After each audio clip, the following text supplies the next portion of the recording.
ঘটনাটির সময়কাল ১৯৮৫ থেকে ১৯৯০ দশকের মাঝামাঝি একটা সময়ে। প্রিয় লিসেনার্স, আজকের এই ঘটনাটি আমি আশা করি আপনাদের মাঝে একটা ভয়াবহতার রূপ নেবে।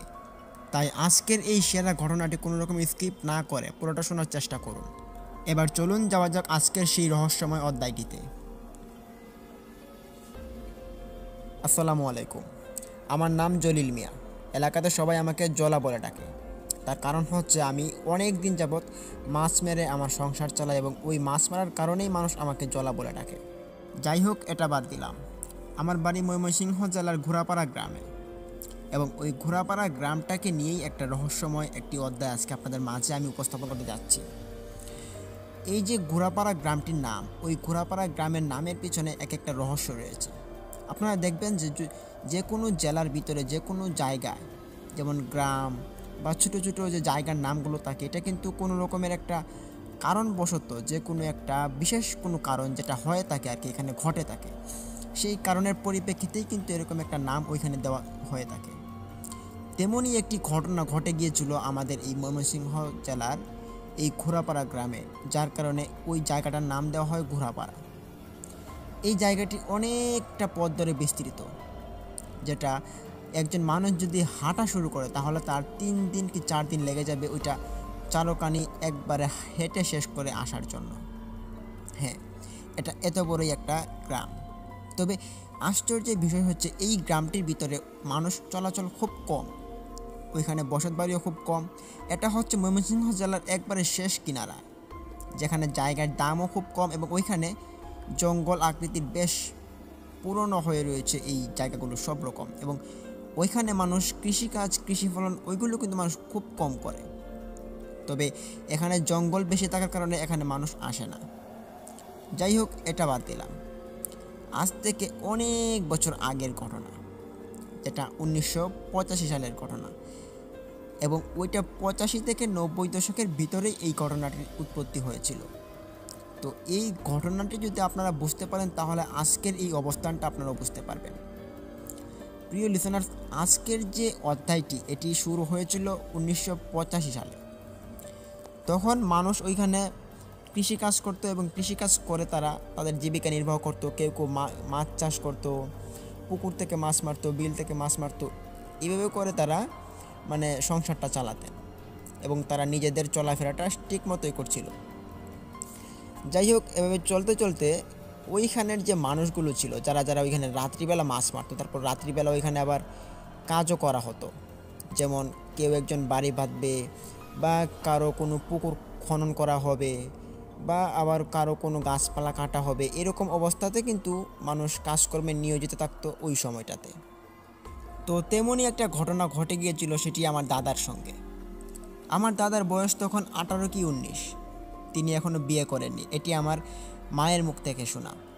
তবে এই ঘটনাটির সত্যতা এবং এই ঘটনাটির যে উৎপত্তিটা, এটা শুধু আমার দাদার সঙ্গেই ঘটেনি, এটা আরও 3-4 জন লোকের সাথে ঘটে। আমি যতটুকু পারছি আপনাদের মাঝে উপস্থাপন করব, আপনারা মনোযোগ সহকারে আজকের এই ঘটনাটি শুনুন। আমার দাদা তখন কাঠ কেটে আনতেন বাড়িতে। কাঠ কেটে তিনি বাজারেও কিছু বিক্রি করতেন এবং বাড়িতেও আনতেন। আনার পর ওই কাঠ দিয়েই কিন্তু রান্না করানো হতো। একইভাবে তারা চলছিল। তবে হঠাৎ একটা সমস্যা হয় ওইখানে। যে সমস্যাটা ছিল যে ওইখানে যারা যারা কাজ করতো, অনেকে দেখা যেত যে সন্ধ্যার পর ঘর থেকে বের হতো, আবার অনেকে দেখা যেত সকালেই বের হয়ে যেত। তবে সকালবেলা যারা যারা বের হয়ে যেত তাদের সাথে কোনো রকমের ঘটনা ঘটেনি। তবে যারা সন্ধ্যার পর ওইখানে বের হতো, যেমন মাছ মারার জন্য বা পুকুর খনন করার জন্য, বা আবার ওই গাছের যে কাঠ আছে ওই কাঠগুলো ছিঁড়ে আনার জন্য কুড়াল দিয়ে, তেমনই একটা দিন চলে আসে যখন আমার দাদা ওইখানে যান। তবে বলে রাখা ভালো যে আমার দাদার সঙ্গে যে ঘটনাটি ঘটে গিয়েছিল, সেই ঘটনার আগেও কিন্তু এরকম ঘটনা অনেক মানুষের সঙ্গে কিন্তু ঘটে গিয়েছিল। যাই হোক, আমার দাদার ঘটনায় আসি।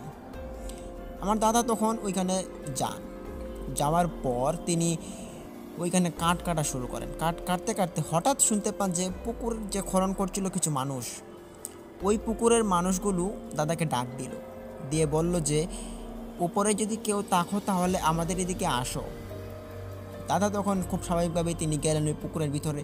যাওয়ার পর দেখতে পারলেন যে 4 জন লোক মিলে ওইখানে পুকুরের মাটি খনন করছে। তারা পুকুরের মধ্যে মাটিগুলো কেটে কেটে হাঁড়িতে নিচ্ছে এবং ওই হাঁড়িটা ওই পাড়ের মধ্যে নিয়ে মাটিগুলো ঝাঁপা দিচ্ছে। এভাবে একটা শক্ত একটা আইল বাঁধা হচ্ছে। তখন আমার দাদা জিজ্ঞেস করলেন যে কী হলো, আপনি কি কাউকে ডেকেছেন? পুকুরের ভিতরে থাকা লোকটি বলে উঠল যে হ্যাঁ, আমাদের একজন লোকের খুব দরকার, একটু আসবেন, সাহায্য করবেন? দাদা বললেন যে না না, সাহায্য করতে পারবো না, আমার এমনিতে অনেক কাজ পড়ে আছে, আজকে সারাদিন আসিনি তো, অনেক কাঠ আমাকে কাটতে হবে এবং ওই কাঠগুলো আমাকে কেটে বাজারে নিয়ে যেতে হবে কালকে। আমি এখন আপনাদের সঙ্গে সহযোগিতা একটু করতে পারবো না, তার জন্য দুঃখিত। তখন লোকটা আর কিছু বলল না। তখন দাদা ওইখান থেকে চলে আসে। আসার পর তিনি আবারও কাঠ কাটা শুরু করেন। তবে তিনি কাঠ কাটতে কাটতে হঠাৎ তিনি শুনতে পান যে ওনার পিছনে ঘোড়ার মতো কিছু একটা পাড়া ফেলছে। তিনি এটা শুনতে পারেন এবং শোনার সাথে সাথে তিনি ওনার গাঁটটাকে ঘুরিয়ে ওইটা দেখার জন্য চেষ্টা করেন। ঘাড় ঘোরানোর পর তিনি দেখতে পান যে ওইখানে 2টা ঘোড়া, একটা সাদা ঘোড়া আর একটি কালো ঘোড়া। সাদা ঘোড়াটা ছিল একদম ফকফকা সাদা এবং কালো ঘোড়াটা ছিল ঘন কালো। এটা দেখে আমার দাদা একটু চিন্তিত হলেন। তিনি ভাবেন যে কী ব্যাপার, এই রাত্রিবেলা এখানে ঘোড়া কোত্থেকে আসলো। আবার অবাক করার বিষয় ছিল যে ওই ঘোড়াগুলো যে গলার মধ্যে মালা ছিল, তারপরে যে পায়ের মধ্যে বালার মতো কি একটা অংশবিশেষ ছিল যেগুলো জুনজুন শব্দ করছিল। দেখে মনে হচ্ছিল এটা কোনো রাজপ্রাসাদ থেকে বেরিয়ে এসেছে। তবে রাজপ্রাসাদ তো এখন নেই, এখন হচ্ছে স্বাধীন বাংলাদেশ ছিল তখন। তো এই সময়টাতে এরকম একটা রাজপ্রাসাদের ঘোড়া 2টা কীভাবে এই জঙ্গলের ভিতরে আসতে পারে, তিনি চিন্তিত হলেন এবং তিনি ভাবলেন যে এগুলো যদি কোনো ঘোড়াই হয়ে থাকে তাহলে এগুলোকে আমি আজকে বাড়িতে দেখি ধরে নিয়ে যেতে পারি কি না।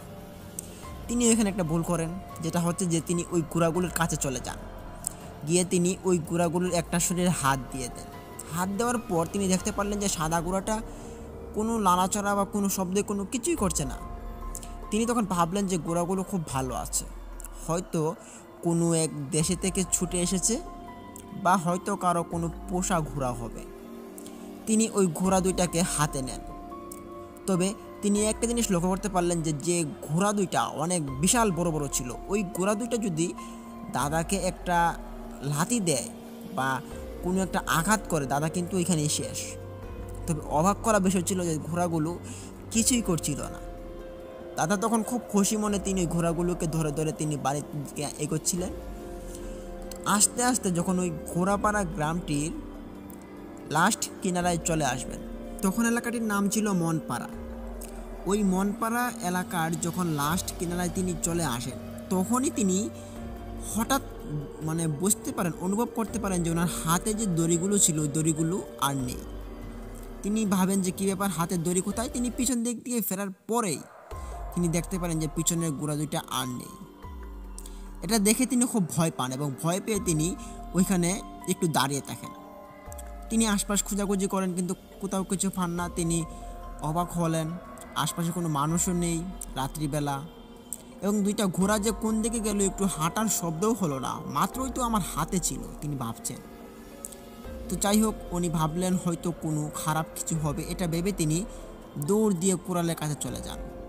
ওইখানে গিয়ে তিনি দেখতে পারেন যে যে কোরাল দিয়ে তিনি ওই গাছটা কাটছিলেন, ওই গাছ থেকে লাল বর্ণের পানি বের হচ্ছে।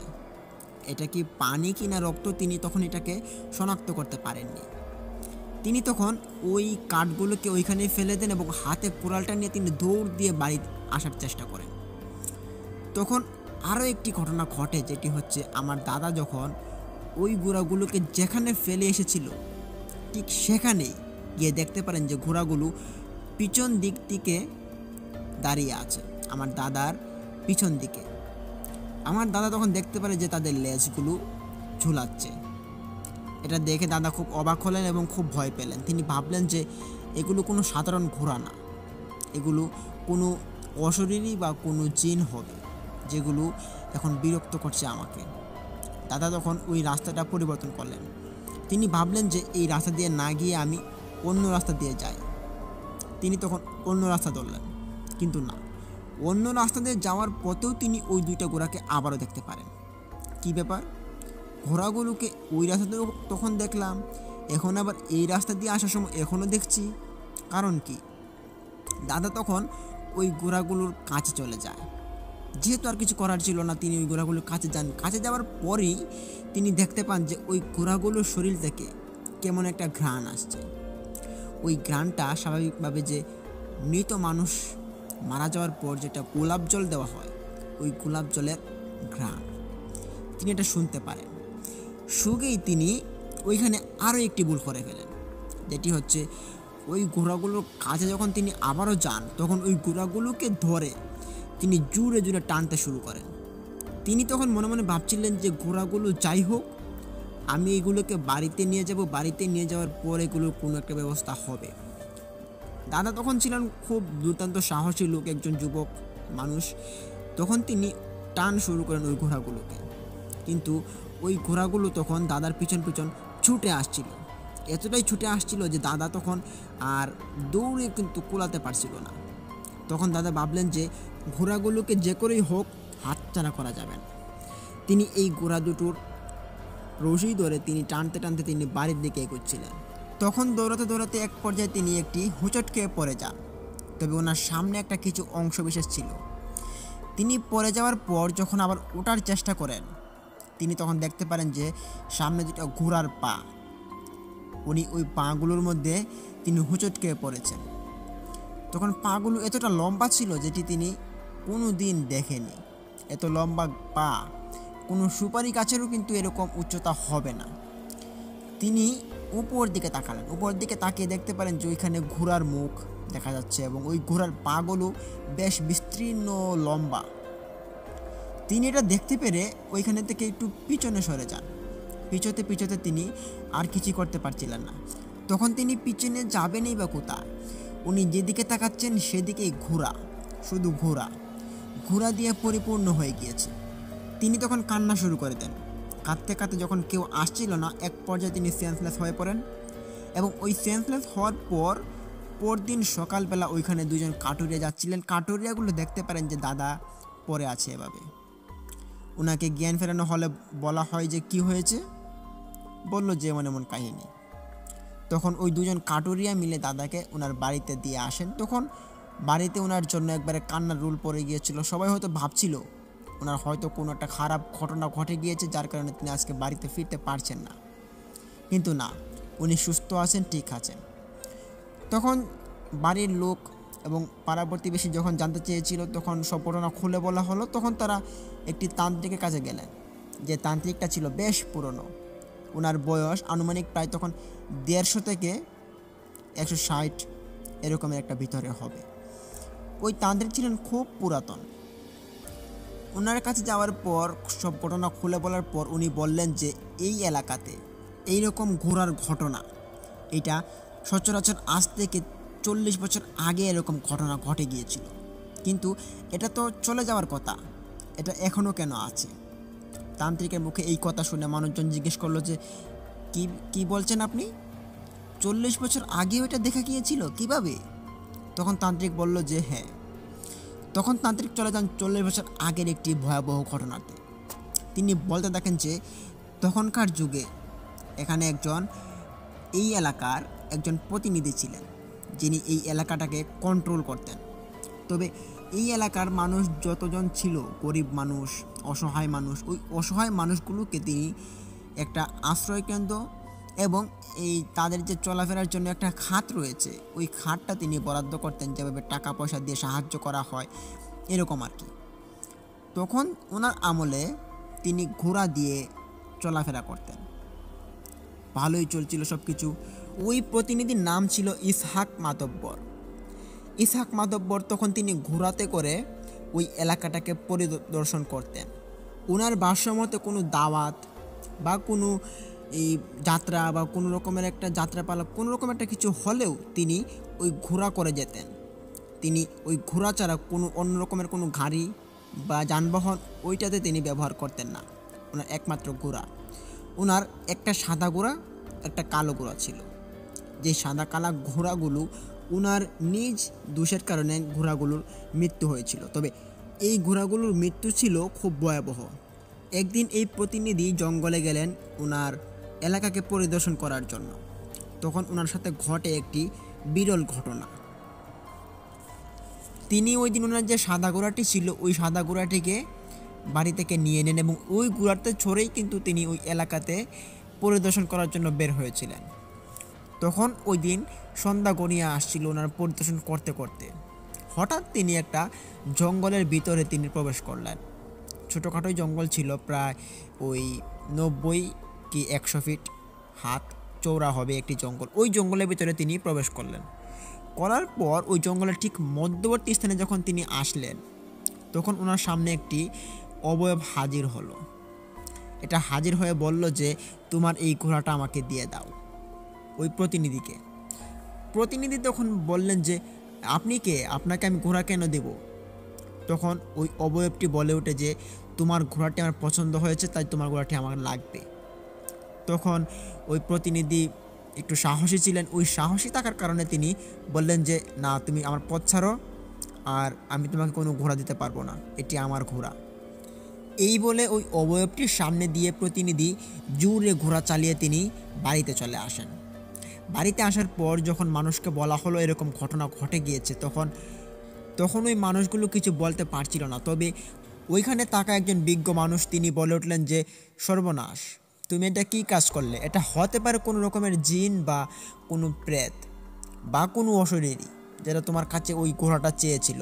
এখন যদি তোমার এই ঘোড়াটার বদলে আরও কোনো বড় সমস্যা হয় তাহলে তোমার এই দায়ভার কে নেবে? তখন ওই প্রতিনিধি চিন্তিত হলেন এবং ভাবলেন যে কী করা যায়।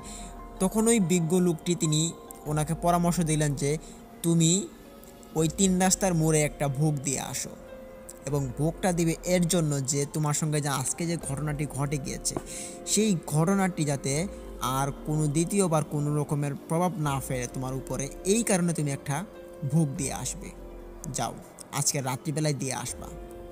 তখন ওই প্রতিনিধি 2টা বড় বড় মুরগি এবং একটা খাসি জবাই দিয়ে তিনি অনেকটা ভোগ রান্না করলেন, এবং ওই রান্না করা ভোগটা তিনি ওই জঙ্গলের সামনে যে 3 রাস্তার মোড় ছিল ওই মোড়ে তিনি দিয়ে আসেন। কিন্তু উনি ওই দিনও কিন্তু ওই সাদা ঘোড়াটার উপর চড়ে তিনি ওইখানে গিয়েছিলেন। তখন যাওয়ার পর তিনি ঠিকঠাক মতো ভোগটা দিয়েছিলেন। ভোগ দেওয়ার পর, তবে এখানে আরেকটা কথা বলে রাখা ভালো যে উনি যে ভোগ দিতে গিয়েছিলেন এর সঙ্গে আরও 2জন লোক গিয়েছিল, ওনার একজন ছেলে আর একজন হচ্ছে ওনার বন্ধু। এই 3জন, মানে একটার মধ্যে উঠেছিল 2জন আর একটার মধ্যে উঠেছিল 1জন। তো ওনার বন্ধু যে ছিল তার বন্ধুর নিজ ঘোড়ায় সে উঠেছিল, আর ওই সাদা ঘোড়াতে ওই প্রতিনিধি এবং ওই প্রতিনিধির এই ছেলেটা বসেছিল। তারা সিম্পলি বুকটা দেওয়ার পর তারা ওই ঘোড়াতে আবার চেপে বসলো। যখনই তারা ঘোড়াটা টান দিবে তখনই শুনতে পায় যে পিছনে খচর মচর শব্দ হচ্ছে। পিছন দিকে তাকানোর পর তারা দেখতে পারে যে ওইখানে 4-5 জন মানুষ আকৃতির অবয়ব, তারা ওই ভোগগুলোকে খেয়ে নিচ্ছে খপ খপ করে। এটা ওই প্রতিনিধি দেখতে পেলে সে ঘোড়াটা থামিয়ে ওইখানে নেমে পড়ে। সাহসী ছিলেন বেশ। ওনার বন্ধু পাশ দিয়ে বলছিল যে আরে প্রতিনিধি, তুমি নামছো কেন? এখানে নেমো না, বিপদ হতে পারে, তাড়াতাড়ি চলে এসো।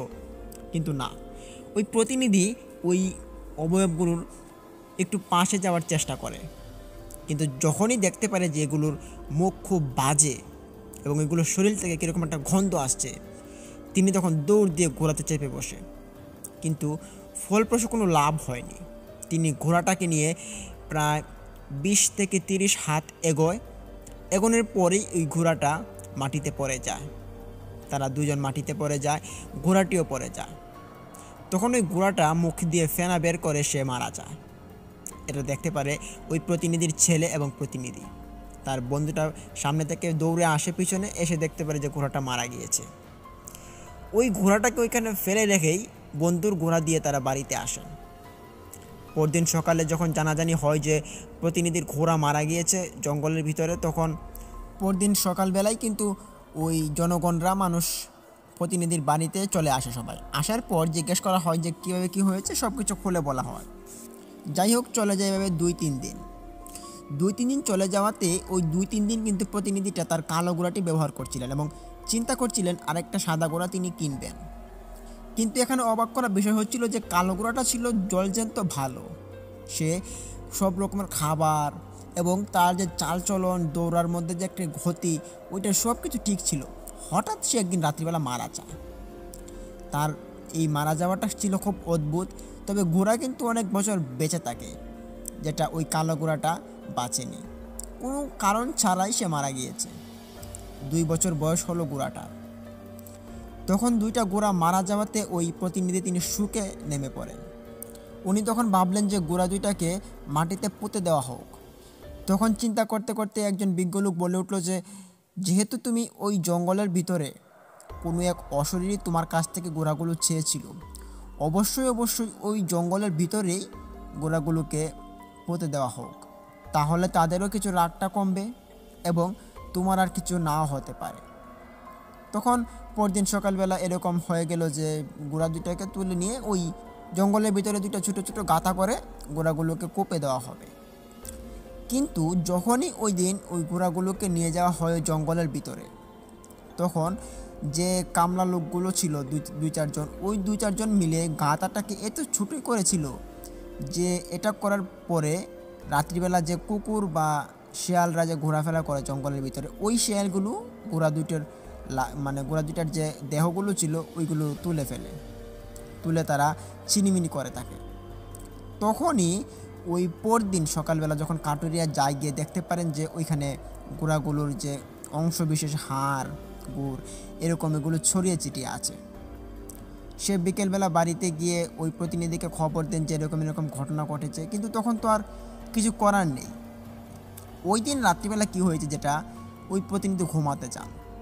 ঘুমানোর পর তিনি স্বপ্নে দেখেন যে এই ঘোড়াগুলো ওনাকে বলছেন যে, তুমি আমাদেরকে শান্তি দাওনি, তুমি আমাদেরকে মেরেছো এবং আমাদেরকে মারার পর আমাদেরকে কীভাবে যে কূপে দিতে হবে বা আমাদেরকে একটা সেফ জায়গাতে রাখতে হবে, তুমি আমাদের জন্য সেটাও করোনি। ছাড়বো না তোমাকে দেখে নেওয়ার আছে আমাদের, এবং আমরা দেখে নেব এই এলাকার কিছু মানুষকেও। এই বলে ঘোড়াগুলো তাদের পা দুটাকে তুলা দিয়ে ওইখান থেকে ভ্যানিশ হয়ে যায়। এটা দেখতে পেরে ওনার ঘুম ভেঙে যায়। প্রতিনিধি তখন ঘুম থেকে উঠে বসেন। ওনার পাশে স্ত্রী জিজ্ঞেস করলে বলা হয় যে এরকম এরকম ঘটনা। তখন ভয়ে তিনি আতঙ্কিত ছিলেন যে কী থেকে কী না জানি হয়ে পড়ে। তখন ওই সময় কিন্তু স্বপ্নের মধ্যে বিশেষটা মানুষের একটু বেশি ছিল। তো স্বপ্ন কিন্তু সত্যি হয়, তবে এই স্বপ্নটা ছিল মধ্যরাতের, যেটা 100% সত্যি হওয়ার সম্ভাবনা রয়েছে। যার কারণ হচ্ছে পরদিন যখন একটা বিজ্ঞ আসে, ওই বিজ্ঞকে বলা হয় যে এরকম এরকম ঘটনা। সে বলে যে তোমার কাছ থেকে তোমার কোনো দামি রত্ন বা কোনো জিনিস হারাতে চলেছে। কিন্তু উনি তো ওনার দামি জিনিস বা রত্নকে তিনি হারাতে চান না। এই বলে তিনি যে বাড়ির চারপাশে বলেন যে, ওই বিজ্ঞকে বলেন যে ভালো কোনো কবিরাজ বা তান্ত্রিককে আনার পর আমাকে একটু সেফ দিন, আমাকে সুরক্ষা দিন। যথারীতিভাবে সব কিছু করানো হলো, ঠিকঠাক করানোর পর ওই যে প্রতিনিধির ছেলে ছিল, যার বয়স কিনা 11 থেকে 12 হবে, ওই ছেলেটার সাথে একটা ঘটনা ঘটে, যেটা হচ্ছে সে ঘরে ঘুমাচ্ছিল। সে হঠাৎই শুনতে পায় যে ওর যে বিছানা ছিল ওইটা হঠাৎ করে প্রাইভেট করে ওঠে। সে একটু আতঙ্কিত হওয়ার পর সে ঘরে চিৎকার শুরু করে।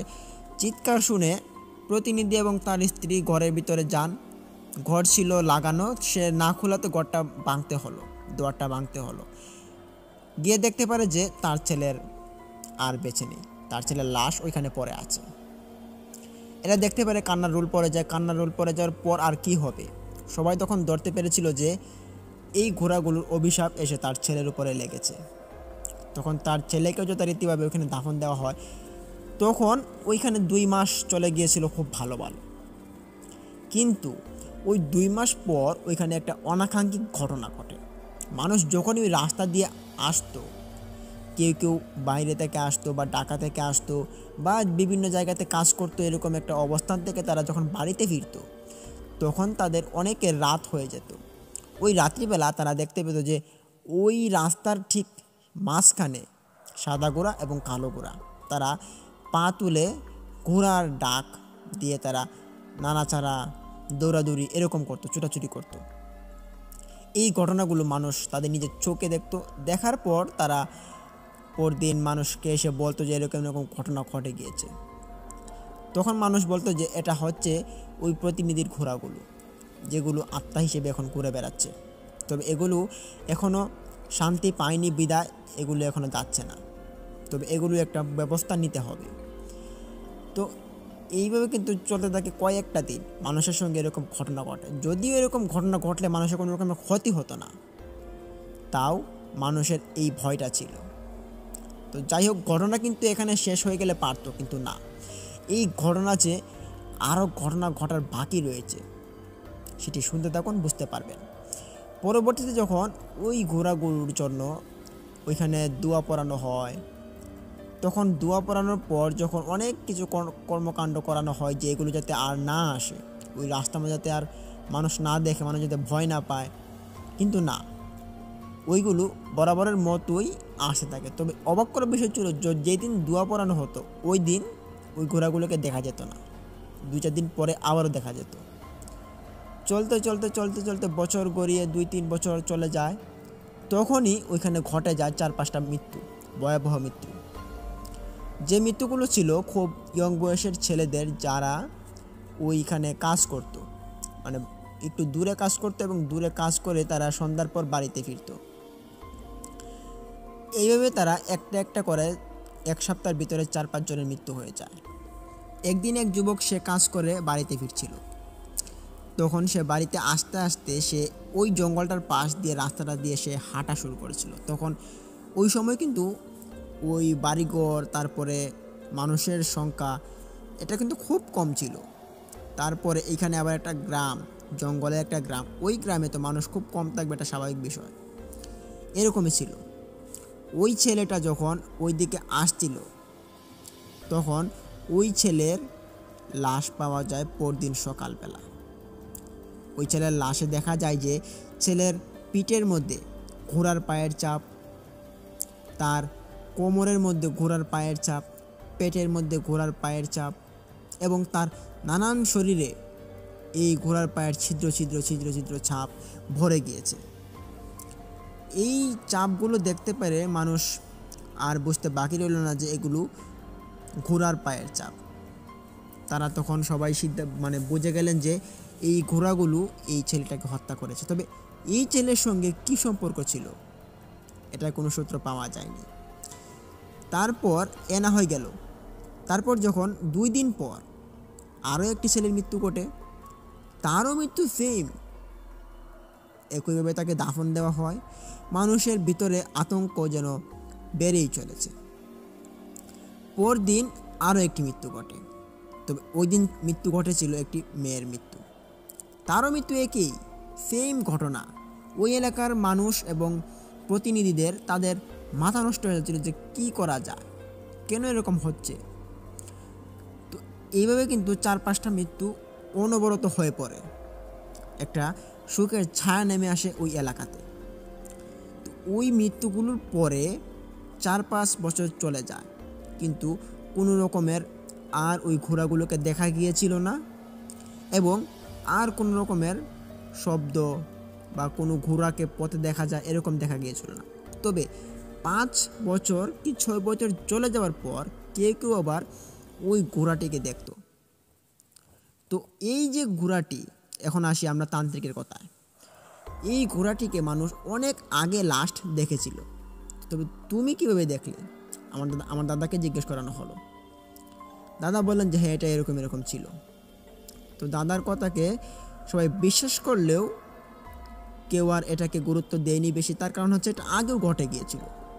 কিন্তু মানুষ তো এমনই, কিছু না ঘটলে কিছু রটে না, এটাই হচ্ছিল মানুষের মূল আকাঙ্ক্ষা। যাই হোক, আমার দাদা এভাবে বেঁচে ফিরেন। তারপর থেকে আমার দাদার সঙ্গে আর এরকম কোনো রকমের ঘটনা ঘটেনি। তবে এই ঘটনাটির যে সূত্রপাত আরও রয়েছে, যেগুলো আরও ভয়াবহ একটি রূপ নিতে চলেছে। এইভাবে যখন 2-3 মাস চলে যায়, আমার দাদার সঙ্গে ঘটনাটি ঘটে যাওয়ার পর আমার দাদার যে একজন খালাতো ভাই ছিল, তার নাম ছিল সমীর বসার। ওই সমীর বসার তিনি যে কাজটা করতেন, এটা হচ্ছে তিনি ব্যবসা করতেন। ওইখানে একটা গাং ছিল, ওই গাং থেকে কিছু পাথর, যে পাথরগুলো মানুষ বাড়িঘর তৈরি করার জন্য বিক্রি করা হয়ে থাকে আর কি, ওই পাথরগুলো তিনি বিক্রি করতেন। তখনকার সময়ে বড় বড় ট্রলার বা লঞ্চ এবং অন্যান্য যে জিনিসপত্রগুলো ছিল, যে যানবাহন বা মালামাল যে বহন করতো, এরকম কোনো যানবাহন কিন্তু খুব কম ছিল পানিপথে। যেহেতু ছোটো ছোটো নৌকা বা একটু বড় বড় নৌকা ছিল, এই নৌকাগুলো দিয়েই কিন্তু তিনি পাথরের ব্যবসা করতেন। ওনার এই ব্যবসার পরিপ্রেক্ষিতে অনেক মানুষেরই সংসার চলতো। ওনার এখানে কাজ করতো এবং কাজ করার পর বেতন পেত এবং কেউ হাজিরা পেত, এভাবে কিন্তু অনেক মানুষেরই সংসার চলতো। যাই হোক, এই কথা বাদ দিলাম। একদিন ওই ময়মনসিংহ জেলার একটি কোণে একটি বড় রকমের স্থাপনা নির্মাণ করানো হবে, এর জন্য অনেক পাথরের প্রয়োজন ছিল এবং ওই পাথরগুলো ওই সমীর বসার তিনি নিয়ে নেন এবং ওই সমীর বসার বলেন যে তিনি ওই পাথরগুলোকে ওইখানে ডেলিভারি দিবেন এবং ওনার যে কাজের যে লোকগুলো ছিল তারা ওই পাথরগুলোকে দিয়ে আসবেন। তখন এই যে পথটা ছিল, ওই পথের যে একাংশ ছিল, ওই ঘোড়া পথের যে ঘোড়ার যে জঙ্গলটা ছিল, ওই জঙ্গলের পাশ দিয়ে অতিবাহিত হয়েছিল ওই গাংটি। ওই গাং দিয়েই তাদেরকে যেতে হবে। তখন ওইখানে টিপ পরে এখানে সারা দিন থেকে সারা রাত দিতে হবে, তার কারণ হচ্ছে ওইখানে দিন রাত কাজ হবে এবং ওই কাজের মধ্যেই পাথর এনে দিতে হবে, এরকম একটা চুক্তি ছিল আর কি। তখন বরাবরের মতো একদিন, 2 দিন, 3 দিন তারা পাথর দিলেন। পাথরের কাজ করতে করতে একদিন একজন লেবার তিনি অসুস্থ হয়ে পড়েন এবং সম্ভবত তিনি কিছু দেখেছেন ওই জঙ্গলের পাশ দিয়ে, যেটার কারণে তিনি মানুষকে বলতেও পারছেন না। ওনার যে জবানটা ছিল, মানে মুখ দিয়ে কথা বলার যে ভাষাটা ছিল, সেটা হারিয়ে ফেলে। যদিও তিনি সেটা আবার ঠিক হয়ে যায়, কিন্তু ততক্ষণ তিনি হারিয়ে ফেলেন ওনার কথা বলার যে ধরনটা। যাই হোক, ওই লেবারটা তখন বাদ পড়ে। ওই লেবারটা সমীর দাদার একবারে ভালো একজন লেবার ছিল, যে কিনা কাজ করতো খুব বেশি এবং তার জন্যই ওই সমীর বসার দাদা অনেকটা টাকা কামাতে পারতেন। সিম্পলি সে অসুস্থ হয়ে পড়ে, যার কারণে সে কয়েকদিন ছুটিতে সে বাড়িতে রেস্ট করে এবং কিছুদিন পর সে ভালো হয়ে যায়। তবে এই কিছুদিনের ভিতরে আরও একটি ঘটনা এই ভিতরে ঘটে যায়, যেটি হচ্ছে ওই যে পাথর যে নৌকাগুলো যেত ওই স্থাপনার কাছে, ওই স্থাপনার নামটা এখন বলা যাচ্ছে না কোনো সঙ্গত কারণে। যাই হোক, এই স্থাপনাতে যাওয়ার পরেই যখন ওই ঘোড়াপাড়া গ্রামটি অতিক্রম করতে হয় নৌকা বাইচ করে, তখনই এইখানে লেবার 3 জনের সঙ্গে ঘটে একটি বিরল কাহিনী। ওই দিনটি ছিল পূর্ণিমার রাত। আকাশে বড় একটি চাঁদ দেখা যাচ্ছিল। ওই চাঁদের আলো ছিল প্রচণ্ড। ওই আলোতে কিন্তু গাঙের মধ্যে মানুষজন একটু বেশি ঘোরাফেরা করতে আসছিল। কিছু কিছু মানুষ ওইখানে ছোটো ছোটো নৌকা নিয়ে তারা ঘুরে বেড়াচ্ছিল এবং অনেক মানুষ অনেকভাবে ওইখানে পরিদর্শন করছিল। যাই হোক, চলতে চলতে যখন ওই ঘোড়াপাড়া গ্রামটির জঙ্গলের কিনারায় আসে ওই 3 জন, তখন তারা 3 জন দেখতে পারে যে ওইখানে 2টা ঘোড়া, একটা সাদা ঘোড়া আরেকটি কালো ঘোড়া। অদ্ভুত বিষয় ছিল যে ওই ঘোড়াগুলো তাদেরকে ডাকছে ডাকছে এভাবে, যে বলছে যে কোনো এক মানুষের মতো, যে এদিকে আসো, এদিকে আসো, আমাদের কাছে আসো। তারা এটা শুনতে পেরে তারা ওই নৌকাগুলোকে সাইড করে। নৌকাটা ছিল বেশ বড়। ওই বড় নৌকাটা 3 জনে বাইচ করতো। 3 জন পাশে নিয়ে আসার পর তারা বলল যে দেখতো ওই উপরে কেউ একজন ডাকছে মনে হলো। বললো তো হ্যাঁ হ্যাঁ ডাকছে তো মনে হলো, আমিও তো শুনলাম। বলতো চল দেখি গিয়ে এখানে কি আছে। তখন তারা ওইখানে যায়। তাদের যাওয়াটা 2-3 জন মানুষ দেখে, যারা ওই গাঙের মধ্যে কারেন্ট জাল ফেলে তারা মাছ মারছিল। তখন তারা কিছু বলবে যে এটা কিছু বলেনি, তার কারণ হচ্ছে তারা তখন মাছ মারার ধ্যানে ছিল। তখন তাদের ভাষ্যমতে তারা ওইখান থেকে পাথরের নৌকাটাকে রেখে তারা ওই জঙ্গলের উপর গিয়ে উঠল। কিন্তু ঘন্টা 1, 1.5, 2 পার হয়ে যায়, কিন্তু তারা তখনও আসে না। ওই কারেন্ট জালওয়ালা তিনি চিন্তিত হন, ওই পাথরের নৌকাটাকে দেখেন এবং তিনি ভাবলেন যে তারা কি হয়তো জুয়া খেলে বা টাস খেলে, যার কারণে তারা হতে পারে অনেক সময় দেরি করছে, কি জানি কি হতে পারে, বা কোনো নেশাপানি করছে নাকি। তখন ওই জালো তিনি ডাক দিলেন জুড়ে, এ পাথরওয়ালা ভাই, আপনারা কোথায়? অনেকক্ষণ ডাকাডাকির পরও কিন্তু একটা সাড়া তিনি পেলেন না। কেউ একজন মানুষও ওনাকে উত্তর দিয়ে বলল না যে আমরা এখানে আছি। তখন ওই জেলেওয়ালা ভাই তিনি বুঝতে পেরেছেন যে এখানে তাদের সঙ্গে খুব খারাপ ঘটনা ঘটেছে হয়তো, যেহেতু এই জঙ্গলের ভিতরে আরও মানুষের সঙ্গে আরও খারাপ ঘটনা করতো, কিন্তু তারা এটা জানা সত্ত্বেও এখানে কেন গেল। ওই জালো যখন ওই নৌকার কাছে আসার পর দেখতে পারে যে সমীর বসার নামক নৌকাতে লেখা। তিনি এই লেখা দেখার পরই তিনি বুঝতে পেরেছেন যে এটা সমীর বসার ভাইয়ের নৌকা এবং ওই নৌকার লেবারগুলো সমীর বসার ভাইয়ের। তার মানে এই সমীর বসার ভাইকেই কিন্তু খবরটা দিতে হবে। তিনি তখন ওই সমীর বসার ভাইয়ের কাছে আসেন, আসার পর সব ঘটনা খুলে বলেন। সমীর বসার যথারীতিভাবে একটা নৌকা নিয়ে তিনি ওইখানে চলে আসেন। আসার পর দেখতে পান যে ওনার যে পাথর ভরা নৌকা এটা পড়ে আছে এবং লেবার একটাও নেই এখানে। তখন তিনি ওই জঙ্গলের পাশ দিয়ে দেখালেন যে ওই দিকে তারা গিয়েছেন। সমীর বসার দাদা তখন বলেন যে হায় হায় সর্বনাশ, তারা এখানে কেন গেল মরার জন্য? এটা তো খুব দূষী একটা জঙ্গল, এখন আমি কি করে যাই একা? তখন ওই সাথে মাঝিটা যে জালো ছিল সে বলল যে আচ্ছা চলেন আমিও যাই আপনার সঙ্গে, গিয়ে দেখি এখানে কি আছে। তখন তাদের সঙ্গে একটি লোহা এবং একটি ম্যাচ সাথে করে নিল। যার কারণ হচ্ছে ওই লোহা এবং ম্যাচ দেখলে কিন্তু জিন বা প্রেত তারা কিন্তু ভয় পায়। এগুলো নিয়ে গেলেন। উঠতে উঠতে যখন তারা ওই জঙ্গলের উপরে উঠে পড়েন তখন ওই জঙ্গলটাকে পুরোটা তল্লাশি করা হয়, কিন্তু আশ্চর্যের বিষয় হলো যে ওই 3 জন লেবার থেকে একজনকেও পাওয়া যাচ্ছে না। সমীর বসার দাদা খুব চিন্তিত হন। তিনি তখন ফিরে আসেন ওই মাঝিটাকে নিয়ে এবং ওই নৌকাটাকে সেদিন আর ডেলিভারি দেওয়া হয় না, পাথরওয়ালা নৌকাটাকে ওই ঘাটে নিয়ে চলে যাওয়া হয়। পরদিন সকালবেলা ওইখানে রুল পড়ে যায় যে 3 জন লেবারকে পাওয়া যাচ্ছে না, তারা কোথায় চলে গিয়েছে।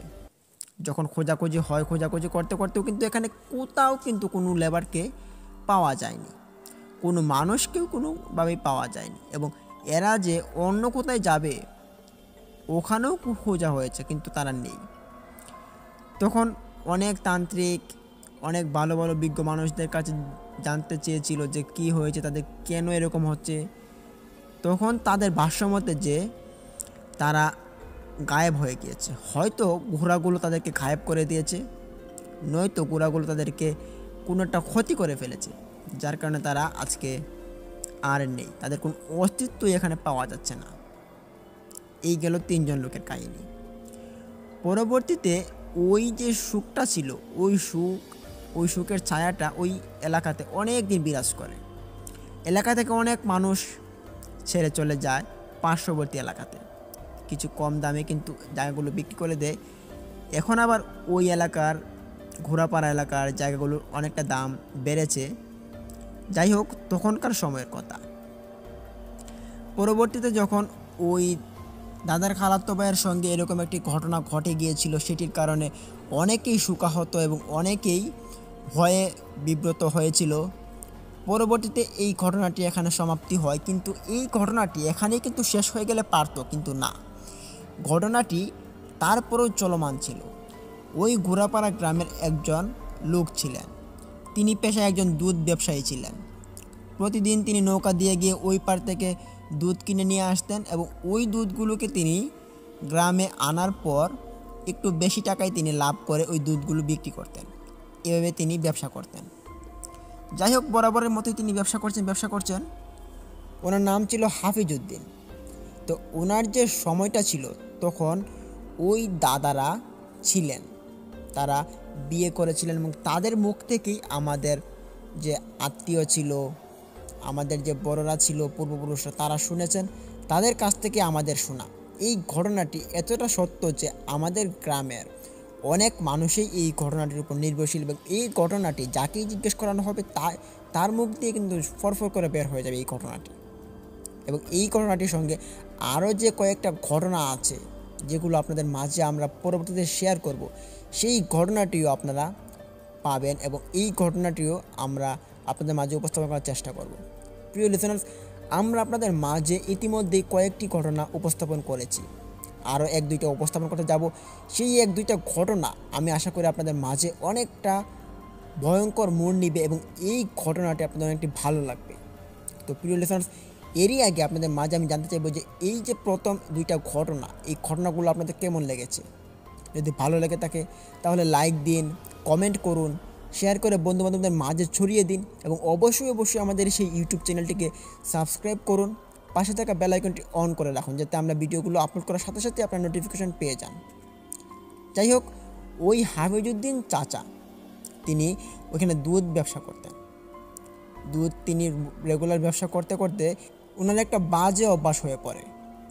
উনি যখন অসুস্থ থাকতেন তখনও তিনি ওই দুধের ব্যবসা নিয়ে তিনি বের হয়ে যেতেন, যখন সুস্থ থাকতেন তখনও ওই দুধের ব্যবসা করতেন এবং কোনো রকমের দাওয়াত বা কোনো বেড়ানি বা কোনো রকমের যে ঘুরতে যাওয়া এরকম কোনো কিছুর মুডে ওনার মধ্যে ছিল না।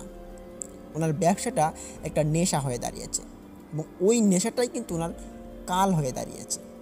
হ্যাঁ, উনি গুড়াপাড়া গ্রামে না থাকলেও গুড়াপাড়া গ্রামের সাইডের একটি গ্রামে থাকতেন।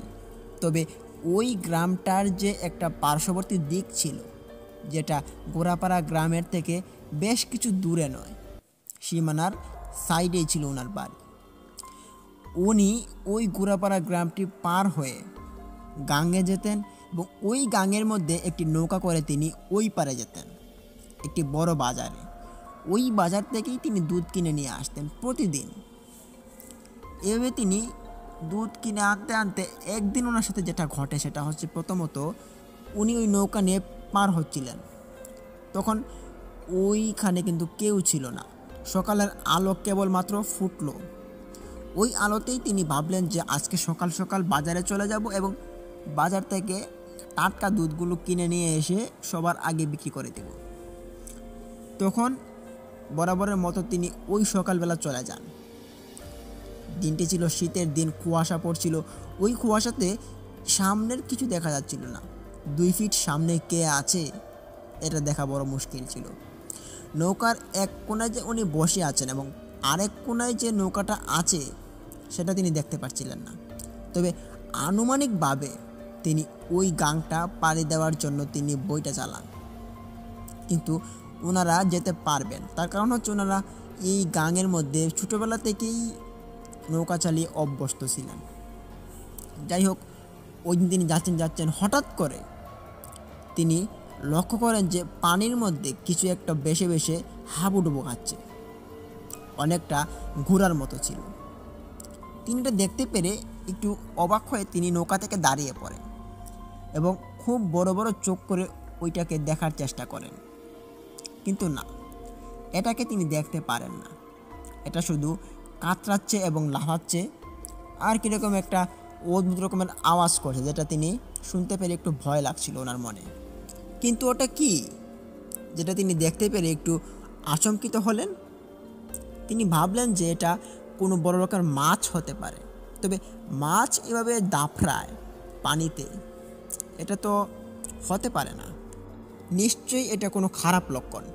তিনি এটা বুঝতে পারার পরেই তিনি খুব জোরে জোরে নৌকা বাইচ শুরু করে দেয়। তখন নৌকাটাকে অপর পাশে গিয়ে তিনি সাইড করান এবং ওই সাইড করানোর পর তিনি বাজারে চলে যান। অবাক করার বিষয় ছিল ওই দিন বাজারে কোনো রকমের মানুষ ছিল না। তিনি অনেকক্ষণ ঘোরাঘুরি করেন দুধ কেনার জন্য, কিন্তু দুধের যে পাইকারিরা ছিল তারা একজনও আসেনি। এমনকি একটা কাঁচা বাজারের যে লোক থাকবে যারা কাঁচা মাল বিক্রি করে, তারপরে একটা দোকানপাট যে খোলা থাকবে, তেমন কিছুই ছিল না। কি ব্যাপার, অবাক করা কাণ্ড। যে বাজারের মধ্যে ভোরের আলো ফুটতে না ফুটতেই মানুষ দোকানপাট পাইকারিগণরা এসে হাজির থাকতো, সেই বাজারে আজকে একটা মানুষও নেই। কারণ কি?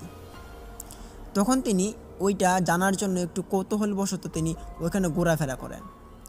ঘুরতে ঘুরতে তিনি হঠাৎ একটা বাচ্চার দেখা পায়, যার বয়স ছিল 10 কি 11।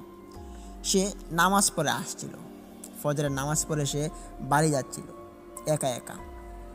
তাকে ডাক দিয়ে আটকানো হলো, বলল যে কি ব্যাপার, তুমি কোথায় গিয়েছিলে? আমি নামাজ পড়তে গিয়েছিলাম। ও আচ্ছা, তাহলে আজকে এই বাজারটা খোলা নেই কেন? তুমি কি জানো তোমাদের বাড়ি তো এখানেই? তখন ওই ছেলেটা বলে ওঠে যে বাজার আজকে খোলা হবে না। কেন? তার কারণ হচ্ছে আমাদের এই যে এলাকার একজন সম্ভ্রান্ত লোক, তিনি একটি অশরীর আঘাতে মারা গিয়েছেন ওই গাঙের পাশে। এর জন্য আজকে এই বাজারটা স্থগিত রাখা হলো। তখন হাফিজউদ্দিন চাচা ছেলেটিকে চেপে ধরে বলল যে, কি বলছো? অশরীর আঘাতে মানে? অশরীর আঘাতে আবার কীভাবে মানুষ মারা যায়?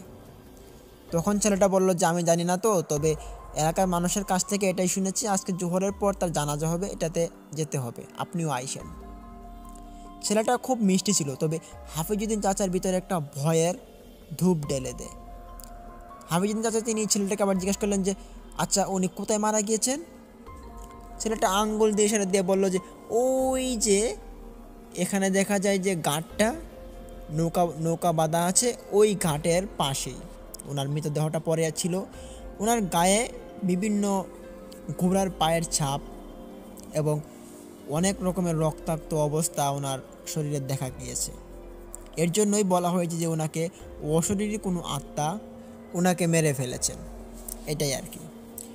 তখন হাফিজউদ্দিন চাচার ভিতরে একটা ভয় কাজ করে।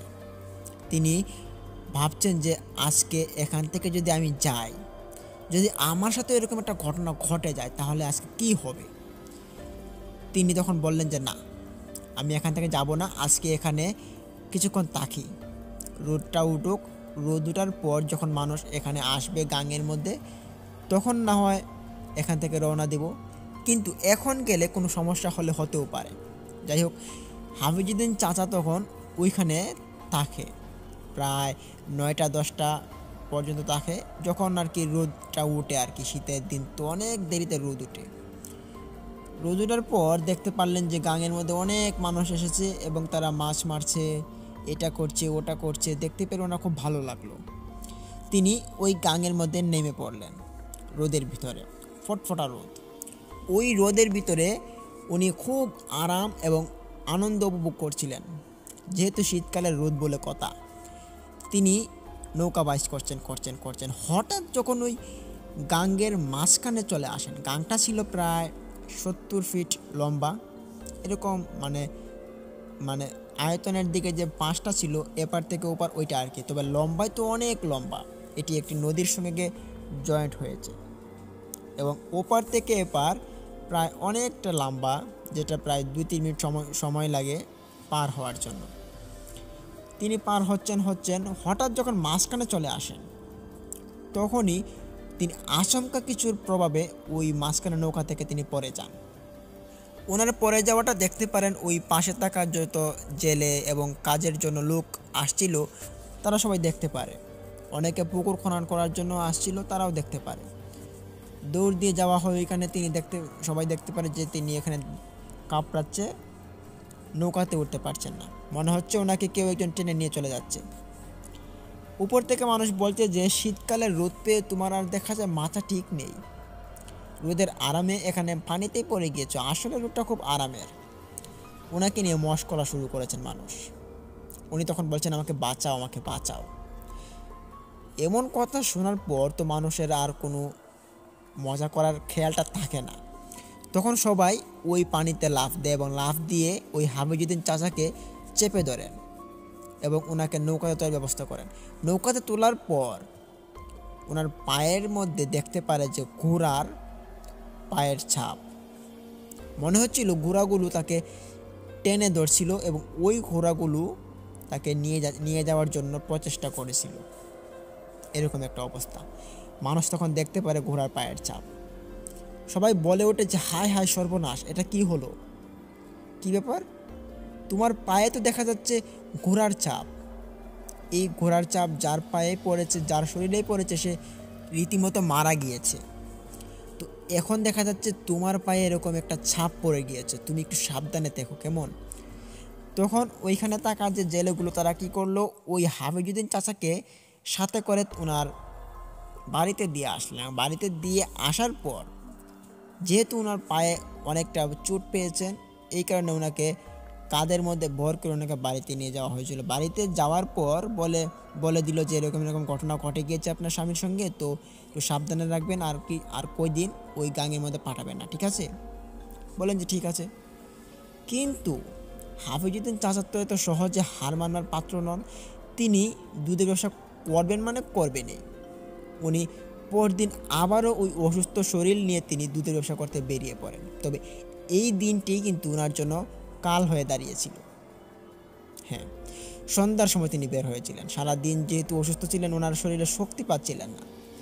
দুপুরবেলা খাওয়া দাওয়ার পর যখন রোদে বসলেন, এই রোদের মধ্যে আলোতে তিনি একটু শক্তি উপভোগ করতে পারলেন ওনার শরীরে। এই শক্তিটা কাজে লাগিয়ে তিনি ভাবলেন যে সন্ধ্যার পর না হয় যাব ওই পার বাজারে এবং দুধগুলো কিনে নিয়ে আসবো, কালকে সকালে বিক্রি করব। এই বলে আর কি তিনি সন্ধ্যার পর বের হয়ে যান ওনার স্ত্রীকে না জানিয়ে।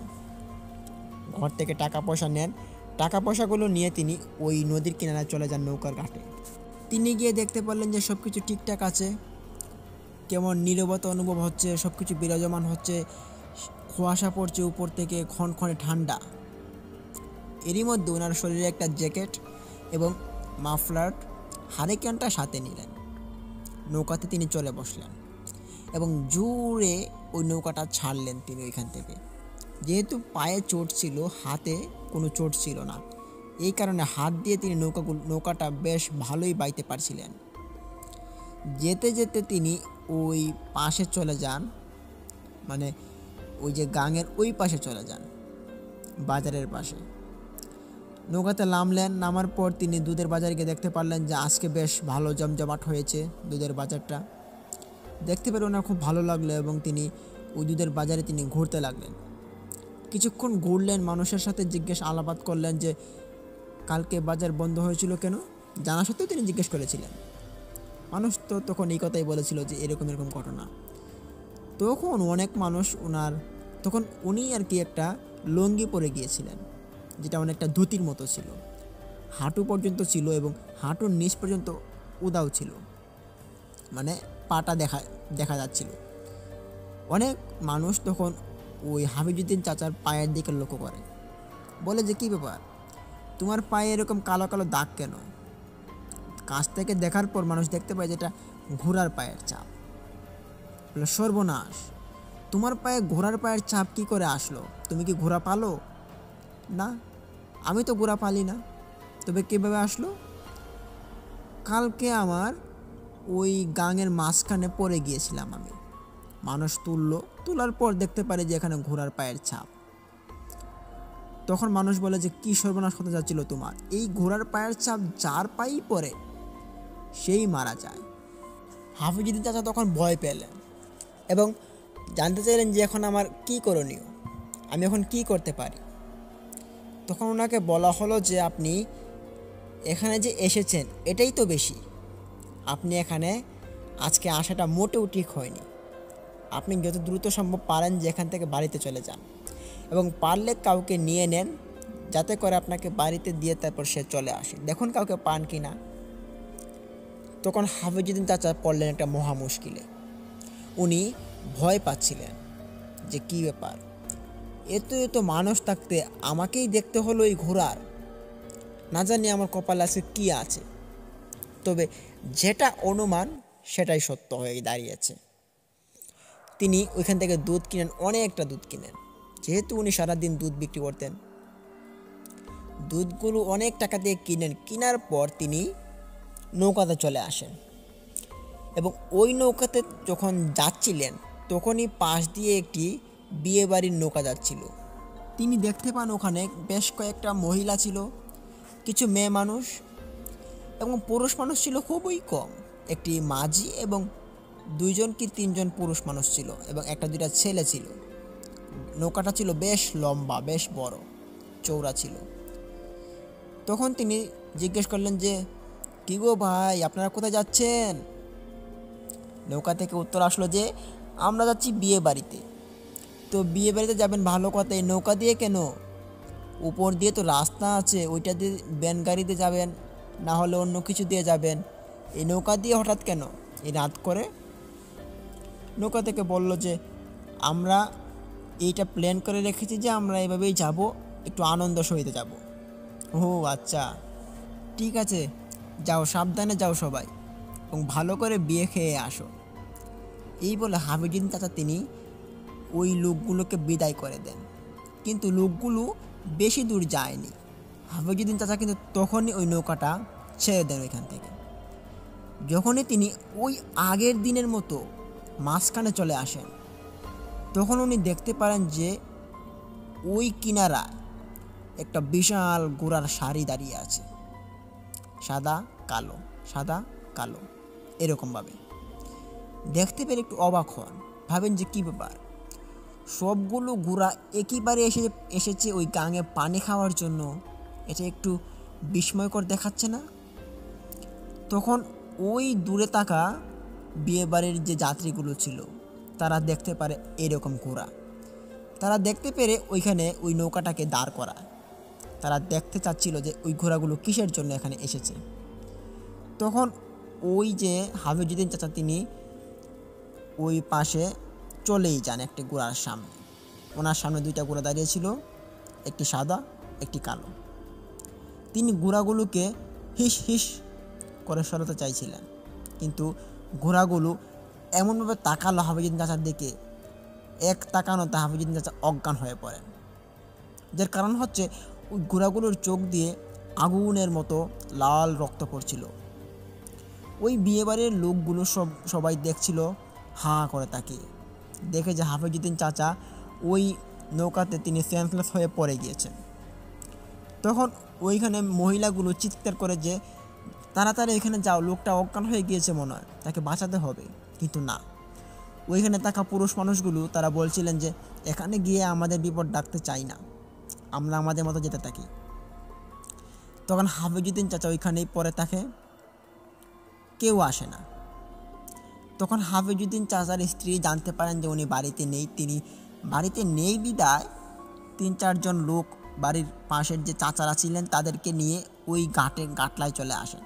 আসার পর দেখতে পারেন যে বিয়ে বাড়ির একটা যাত্রীর সারি গাঙের মাঝখানে দাঁড়িয়ে আছে, এবং এখানে দাঁড়িয়ে আছে একটা ছোট নৌকা। এই নৌকাতে ওনার স্বামী হাফিজউদ্দিন চাচা তিনি পড়ে আছেন। দেখতে পেরে উনি লাফ দিয়ে চলে আসেন ওই নৌকার কিনারায়, এসে দেখতে পারেন ওনার স্বামীর মৃত লাশ, দেখতে পারেন ওনার স্বামীর হাতে, বুকে, পায়ে ঘোড়ার পায়ের ছাপ। দেখতে পেরে খুব কান্নাকাটি শুরু করেন। ওই দূর থেকে বিয়েবাড়ির যাত্রীরা বলে উঠল যে আপনার স্বামীকে ঘোড়ায় মেরে ফেলেছে, আমরা বাঁচাতে চেয়েছিলাম তবে আমরা সাহস পাইনি, এই বলে যাত্রীগুলো চলে যায়। হাফিজউদ্দিন চাচার স্ত্রী কান্না শুরু করে দেয়, এবং পাশে থাকা 3-4 জন যে যারা এসেছিল ওইখানে ওই হাফিজউদ্দিন চাচার স্ত্রীর সঙ্গে, তারা হাফিজউদ্দিন চাচাকে ধরেন এবং বাড়িতে নিয়ে গিয়ে দাফনের ব্যবস্থা করেন। এই কিছুদিন পর ওইখানে একটা ভালো আলেমের কাছে তারা শরণাপন্ন হন। জিজ্ঞেস করা হলো যে এরকম এরকম অবস্থা, খুব মৃত্যুর ঘটনা ঘটছে। তখন তিনি ভালো একটা উপদেশ দেন, বলা হলো যে ওরা কিন্তু রাত্রিবেলা এখানে ঘোরাফেরা করে, অতএব রাত্রিবেলা এখানে না যাওয়াটাই তোমাদের জন্য বেটার হবে, তাই দিনের বেলা যার যার কাজ শেষ করে দিও, রাত্রিবেলা ওইখানে যাওয়ার দরকার নেই কারো। ওনার কথা মতো ওইখানে আর রাত্রিবেলা কেউ যায় না। এরপর থেকেই ওইখানে ওই যে মৃত্যুর ঘটনাটা এটা কমে গিয়েছিল। তবে ওই ঘোড়া এটাকে কিন্তু দেখেছে আর অনেক মানুষ, বহু মানুষ এই ঘোড়াটির সঙ্গে পরিচিত। এখনও এই ঘোড়াটি মাঝে মাঝে দেখা যায়, তবে সবাই দেখে না। যাই হোক প্রিয় লিসেনার্স, এই ছিল আজকের এই ভয়াবহতা একটি ঘটনা। প্রিয় লিসেনার্স, ঘটনাটি কেমন লেগেছে? আশা করি ভালো লেগেছে। আমার মনোবল যতটুকু দিয়েছে এবং আমি যতটুকু সত্যতার উপর শুনেছি ততটুকুই আপনাদের মাঝে আমি উপস্থাপন করেছি। আশা করি আমাদের ঘটনাটি আপনাদের ভালো লেগেছে। তাই ভালো লাগলে ভিডিওতে লাইক দিন, কমেন্ট করুন, শেয়ার করে বন্ধুদের মাঝে ছড়িয়ে দিন, এবং অবশ্যই আমাদের চ্যানেলটিকে সাবস্ক্রাইব করে পাশে থাকুন। প্রিয় লিসেনার্স, আজকের মতো আমরা আপনাদের মাঝ থেকে এখন এই মুহূর্তে বিদায় নিতে যাচ্ছি। তো কালকে আমরা নতুন একটি স্পেশাল এপিসোড নিয়ে আপনাদের মাঝে হাজির হতে চলেছি। সেই স্পেশাল এপিসোডটি আমি আশা করি আপনাদের অনেকটা ভালো লাগবে। তাই অবশ্যই কালকের ঘটনাটি আপনারা শুনবেন। আপনাদের অনেকটা ভয়ের একটি আলামত এবং একটি ভালো লাগার আলামত, এই দুইটা মিলিয়ে একটি এপিসোড আপনাদের মাঝে আমরা নিয়ে আসবো। তাই ততক্ষণ সবার জন্য দোয়া রইল, আপনারা আমাদের জন্য দোয়া করুন। ততক্ষণ সবাই ভালো থাকুন, সুস্থ থাকুন, এবং দেখা হচ্ছে কাল কোনো নতুন একটি ভয়ের এপিসোড নিয়ে। তো সবাই ভালো থাকুন। আসসালামু আলাইকুম।